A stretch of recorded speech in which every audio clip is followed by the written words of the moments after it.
Hello friends, எல்லாருக்கும் என்னோட மலபார் சமையலுக்கு வணக்கம். இன்றைக்கி நான் குக்கர் சிக்கன் பண்ண போகிறேன். இது எப்படி பண்ணலான்னு பார்க்கலாமா? வாங்க வீடியோக்குள்ளே போய் பாரலாம். இதுக்காக நான் ஒரு ஃபுல் சிக்கன் எடுத்திருக்கேன். இந்த ஃபுல் சிக்கன் நம்ம ஒரு கத்தி யூஸ் பண்ணி லைட்டாக வரைஞ்சி விடலாம். பாருங்கள், இப்போ நான் ஆல்மோஸ்ட் எல்லா இடத்துலையும் நல்லா வரைஞ்சி விட்டாங்க. இனிமேல் நம்ம இதுக்கு தேவையான மசாலா ரெடி பண்ணலாம். இனிமேல் ஒரு பவுலுக்குள்ளே 2 டேபிள் ஸ்பூன் மிளகுத்தூள் போட்டுடுங்க. அதுக்கப்புறம் 1 டேபிள் ஸ்பூன் பெப்பர் பவுடர் போட்டுக்கோங்க. இனிமேல் இதுக்குள்ளே ஒரு 1/4 டீஸ்பூன் மஞ்சத்தூள் போட்டுடலாம். அதுக்கப்புறம் 1 டேபிள் ஸ்பூன் இஞ்சி பூண்டு பேஸ்ட்டு சேர்த்துடுங்க. ஒரு லெமனோட ஜூஸ் இதுக்குள்ளே சேர்த்துடுங்க. அதுக்கப்புறம் தேவையான அளவு உப்பு போட்டுக்கோங்க. லாஸ்ட்டாக ஒரு 3 டேபிள் ஸ்பூன் ரீஃபைண்ட் ஆயில் இதுக்குள்ளே ஊற்றிடுங்க. ஊற்றி நல்லா மிக்ஸ் பண்ணி விட்டுடுங்க. நான் இதுக்குள்ளே சிக்கன் மசாலையோ இல்லைன்னா கரம் மசாலா எதுவும் ஆட் பண்ண போகிறதில்ல. உங்களுக்கு வேணும்னா ஒரு 1/4 டீஸ்பூன் கரம் மசாலா போட்டுக்கலாம். பாருங்கள், நம்மளோட மசாலா எல்லாம் ரெடி ஆகிடுச்சு. இனிமேல் இந்த மசாலா இந்த சிக்கன் மேலே நல்லா தடவி விடலாம்.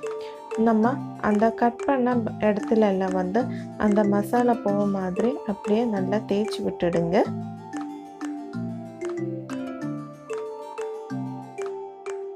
பாருங்கள், நான் இப்போ எல்லா இடத்துலையும் அந்த மசாலா நல்லா தேய்ச்சி வச்சுட்டாங்க. இனிமேல் நம்ம ஒரு த்ரெட்டை யூஸ் பண்ணி அந்த சிக்கனோட காலெல்லாம் நல்லா கட்டி விடலாம்.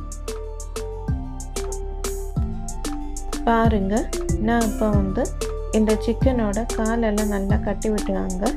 இனிமேல் இது திருப்பி வச்சு இதோட கையும் சேர்த்து நல்லா கட்டி விடலாம்.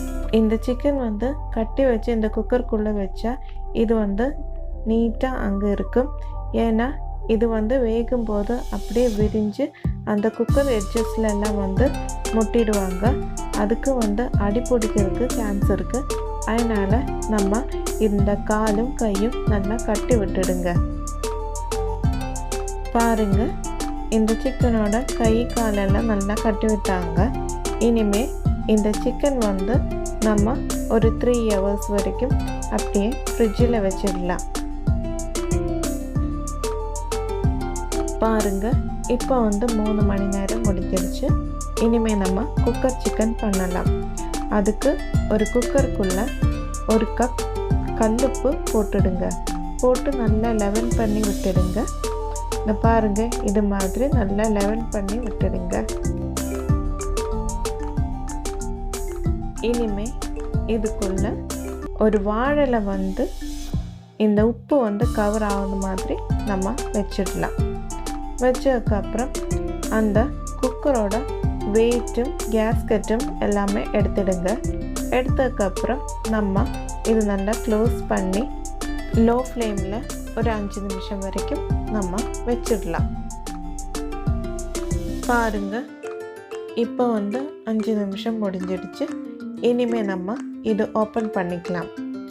ஓப்பன் பண்ணதுக்கப்புறம் இன்னொரு வாழைல இதுக்கு மேலே வச்சிடுங்க.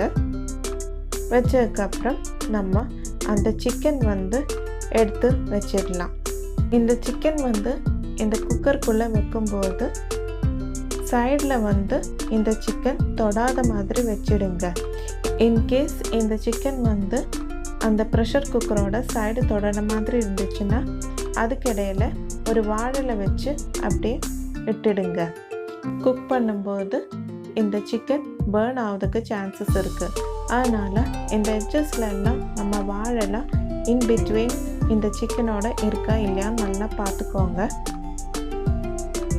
பார்த்ததுக்கப்புறம் நம்ம குக்கர் க்ளோஸ் பண்ணிக்கோங்க.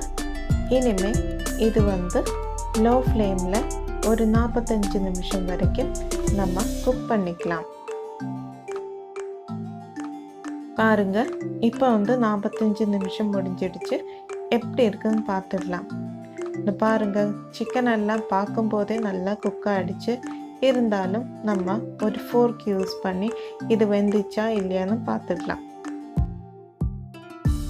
பாருங்கள், இந்த சிக்கன் எல்லாம் நல்லா வெந்துச்சு. அதே மாதிரி இந்த வாழலையோட வாசனை நல்லா வருது. இனிமேல் நம்ம இந்த கேஸ் ஆஃப் பண்ணி நம்ம இது எடுத்துடலாம். நம்மளோட குக்கர் சிக்கன் ரெடி ஆகிடுச்சு.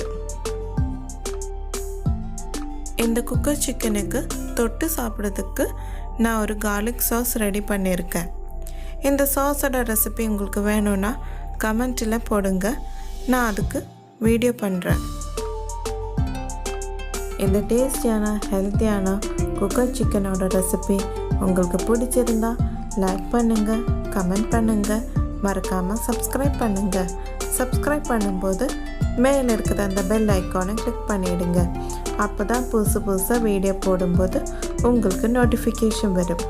மீண்டும் அடுத்த ரெசிபியில் பார்க்கறது வரைக்கும் எல்லாருக்கும் என்னோட வணக்கம்.